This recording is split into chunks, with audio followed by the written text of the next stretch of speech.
So, with ways to enhance brain power, there are quite a few things that I try to do on a daily basis. Some are easier than others.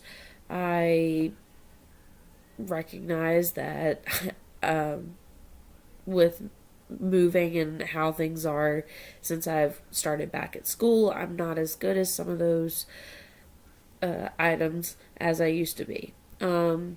One thing I do try to incorporate that was mentioned is watching, what I eat, making sure I eat healthy and recognizing when I am stress eating or when I am um, eating because I'm bored. I I have found that if I don't keep the snacks in the house that I don't stress eat or eat when I'm bored because there's nothing there for me to snack on. And as far as trying to eat healthy, living an hour away from where I go to school has definitely made this increasingly harder because I don't want to give up the few minutes of sleep in the morning just to prepare a lunch. McDonald's or Dairy Queen or Subway is a lot faster and a lot easier. Uh, so that is something I could definitely try to reincorporate is getting up again and actually making food.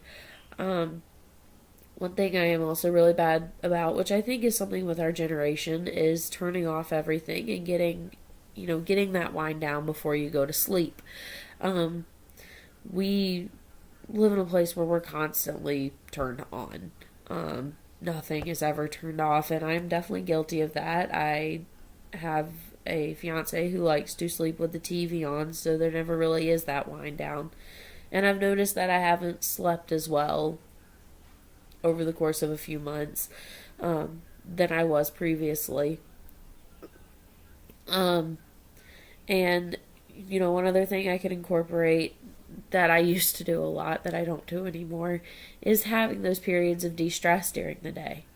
I used to work at a dog daycare, and every time I'd get off of work, I would come home, turn off my car, and just sit in my car with absolutely nothing on, no phones, no anything, and just sit for a few minutes. Something that simple I don't really do anymore. I'm constantly moving on to the next thing. I don't take those periods throughout the day to stop and um, just be in total silence for a little bit to just let myself decompress. And that's definitely something that I think reincorporating would help me, especially moving on with schooling and everything else.